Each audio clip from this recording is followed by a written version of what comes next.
Starbucks si Raya sa Tagaytay.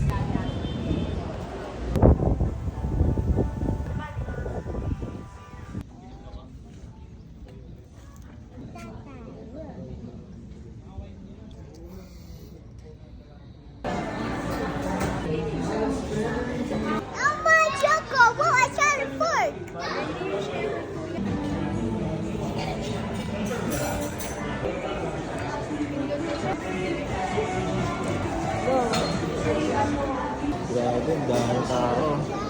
Parking. Let's go, Eddie. Yung Starbucks review mo. Daming tao. Tsaka may time naman eh. Kanina umaga madami. Pero ngayon 10 o'clock ko. Wala nang pila. Mas 2 hours lang ang allowed sa parking. So, ibig sabihin, kailangan 2 hours ka lang. Pagka hindi, may bayad ka, 300. Ano? Okay naman siya, Starbucks. Pero kung meron kayong makakapihan na ibang mas maluwag, mas maganda.